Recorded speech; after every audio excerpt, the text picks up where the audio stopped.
Hello, and thank you for joining me. Today, I'm going to be talking about burnout, managing burnout, and kind of like what burnout is actually about. Okay. So, I'm going to be exploring the different kind of meanings around burnout and what the spectrum of burnout looks like, how you can identify where you're at in the progression to burnout. So, ideally, you're able to avoid burnout altogether, right? Ideally, that's the goal, is that you don't get to the point where you have to manage burnout. You don't get to that point. You're able to just do what you love the best you're able to do it. So, to start off, I want to go into this quick discussion about burnout around passion and burnout around energy, okay? Because they are seemingly similar, but two completely different things. So, to start off, I want to move over here to burnout around passion. And this goes with the idea of fulfillment and resentment. So when we talk about your passion, it flows on a spectrum between resentment and fulfillment, with like resentment being the worst that you can feel about it and fulfillment being the best that you can feel about your passion, right? So when you have fulfillment with your passion, it's bringing you a sense of satisfaction. You're feeling like it's doing something for you, it's doing something for other people. You feel good about it when you do it, and it's just a good part of your life, and it's something that you just appreciate. All right. But then when you get into the place of resentment, it's like it's not bringing you any sort of sense of satisfaction. You don't enjoy doing it. You feel like you're wasting your time. You're like grinding. You're like nothing. It's just not working, right? And so lots of times people will look at burnout from this place of passion and loving what you do versus not loving what you do. And that when you experience burnout, you fall out of love of what you do with what you do. And it's like you just don't love it anymore, which isn't entirely true. I mean, yes, that is something that can happen, but that's not really what the case is with burnout. You know, it's like if you don't have the drive to do what you love doing, it doesn't mean that you don't love doing it anymore. It's just you don't have the drive. And so that's where we're going to start tapping into this, part with energy, right? And burnout around energy. So we'll explore what that means. Let's go follow this over here. So we have energy flow versus energy capacity. All right. So when we talk about energy flow and energy capacity, we're going to pop up and look at flow first. Okay. So energy flow has to do with energy acquisition and energy utilization. Okay. So energy acquisition is when you acquire energy, right? When we eat food, we acquire energy from that, right? We gain calories when we eat food.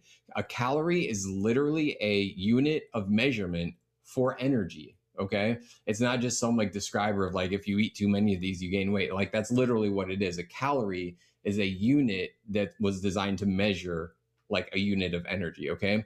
And so when you look at the energy of flow, so you've acquired energy, but then you utilize that energy over a period of time, right?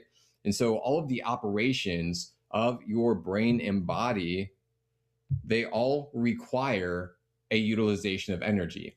Anytime that your brain like is processing, firing off chemicals and messages, your heart beating, your lungs breathing, your intestines digesting, all of that stuff, you go for one, like whatever you do, if it involves your brain or your body, it requires energy. Okay. So let's follow this back over here. Woo. So we got energy capacity. So energy capacity is like this idea of our body being a battery. Okay. Our body is a battery that holds energy, it holds and releases energy.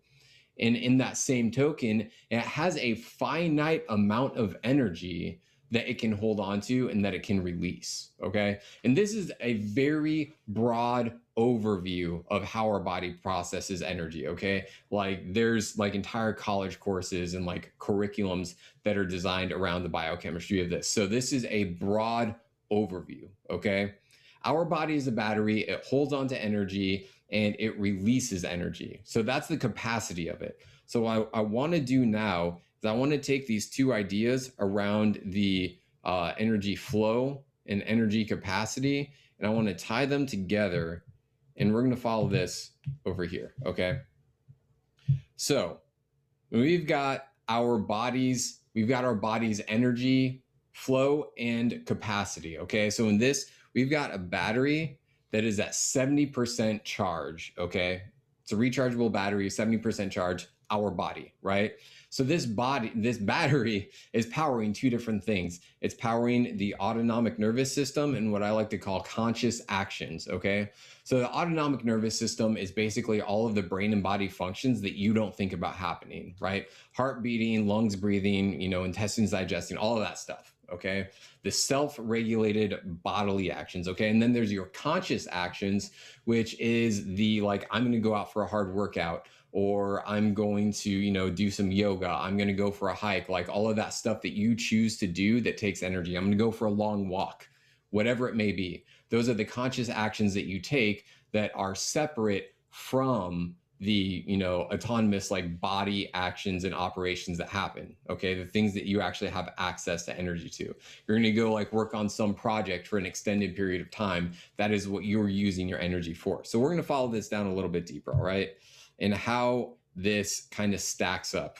All right, so with this battery launched in at 100%, right, this battery is fully charged. And so this battery, our body, has a couple different ways to regulate its energy. Okay, so there's the surplus. And so what the surplus is the amount of energy that exceeds what is required for the autonomic nervous system, right? Our autonomic nervous system, our body, our brain, it knows that it requires a certain amount of energy to perform all the basic bodily functions, right? On an ongoing basis, day to day, our body just knows how much energy it requires. And so it has this like reserve spot right here that is, dedicated. It's like, I need at least, your body's saying, I need at least this much energy to do all of the stuff that I have to do to keep you alive, basically. Okay. And so when you have a surplus, that's everything that exists above that basic line. And then there's kind of like what I like to call the restriction threshold, right? And so that is when your surplus starts to dip to the point where it is approaching that cutoff, like the body needs X amount of energy just to like operate itself. Okay.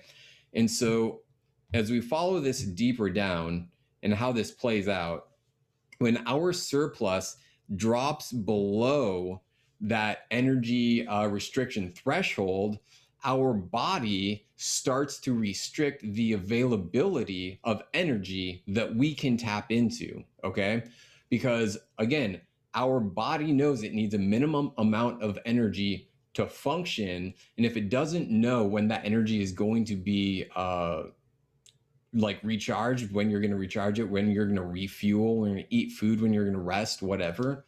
If your body doesn't know when that happens, to make sure that it doesn't drop below that point where it hits the reserve just to, operate, then it starts to restrict the availability of energy. Okay. And so as your energy level decreases, your autonomic nervous system starts to restrict the energy availability so that you don't overextend yourself and start to consume all of the energy that it needs just to perform basic functions. All right, so let's go explore this a little bit more over here. This is the overarching idea.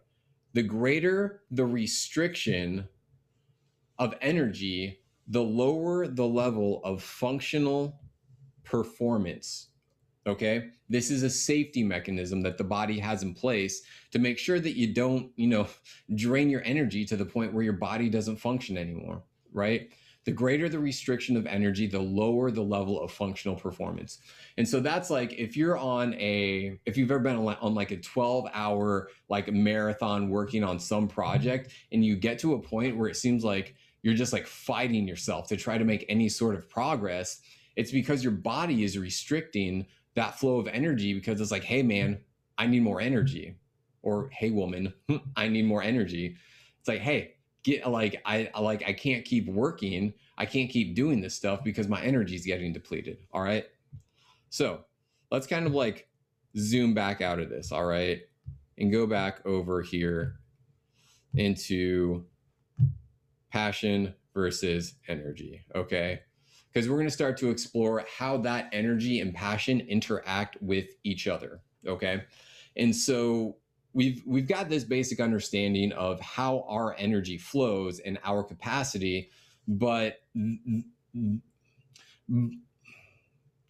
so we've got this basic understanding of how our energy flows. And the thing that I always so now we've got this basic understanding of our energy capacity and our energy flow, and what does that have to do with our passion and burnout, right?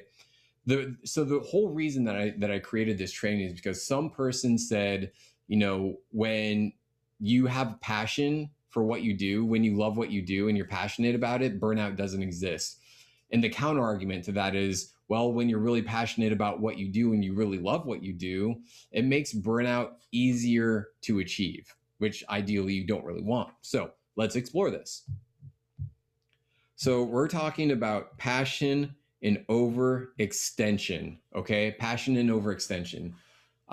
So right here, we've got a battery fully charged, right? Your body's like primed, peak performance, ready to go. And it starts to engage in some sort of activity, right? And as it continues to engage, it continues to consume energy, right? Energy level decreases in the body. And then eventually it gets to this point where it hits that threshold of restriction, where your body is starting to kick in and say, hey, I need more energy. And if you don't give it to me, then I'm going to restrict your energy flow because I have these basic functions that I need to make sure are met. And then when we get to this place over here where your energy has dropped significantly below that restriction threshold, and it gets like really close to that place where it hits that reserve, then your body it just shuts down, because it's like, I need that energy and I'm not going to let you tap into that anymore. And so that is when we hit this place that the energy is depleted and the brain and the body shut down. Okay. When the energy is depleted, the brain and body shut down because it's a safety mechanism to make sure that the body's able to function, and perform all those basic operations. And so you have no literal energy to pursue your passion, right? You've burnt out your battery. You've consumed all of your energy to the point where you only have enough left. Your body only has enough left to do the most basic functions. It shuts down. It's like, I'm not going to let you keep doing stuff.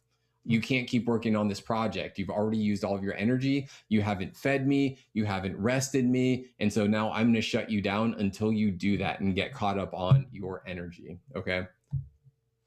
So now we'll take this even bigger. So now what? So we've hit that point of burnout. We've completely drained our energy. We've hit that point of exhaustion. What do? That nutrition, rest, and exercise, the stuff that, you might not enjoy doing, if you get to the point of burnout.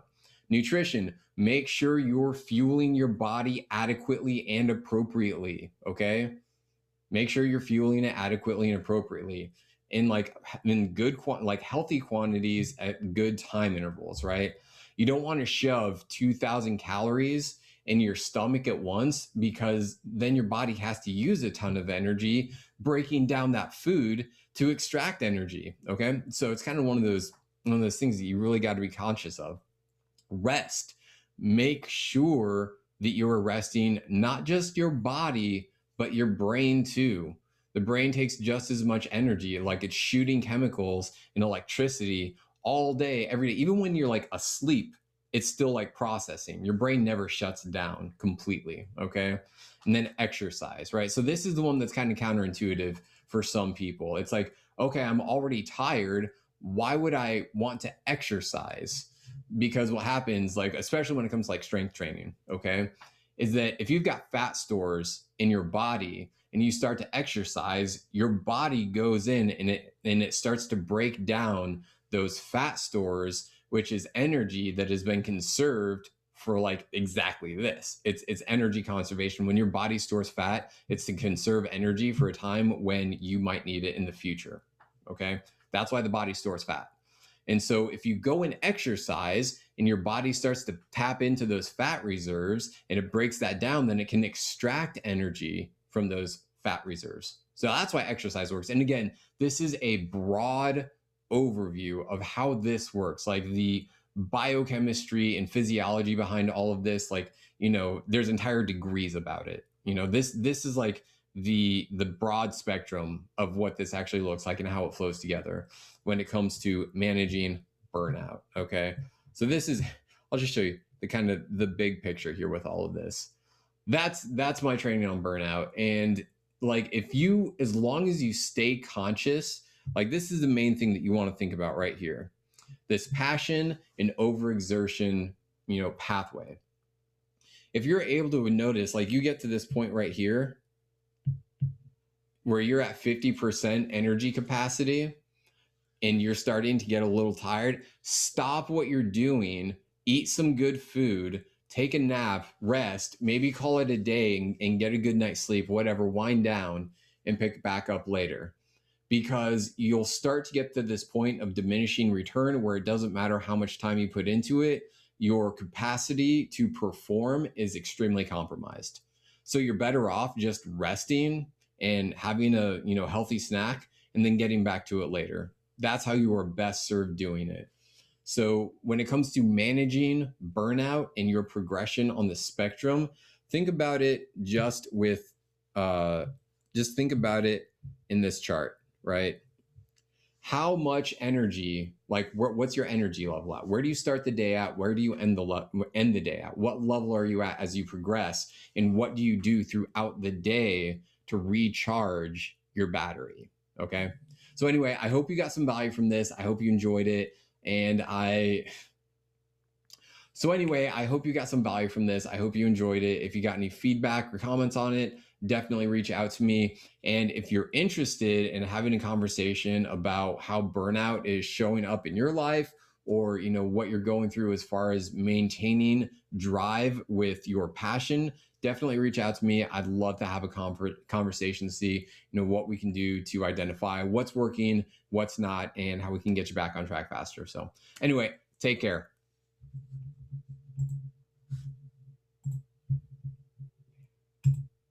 How long was that? I don't know.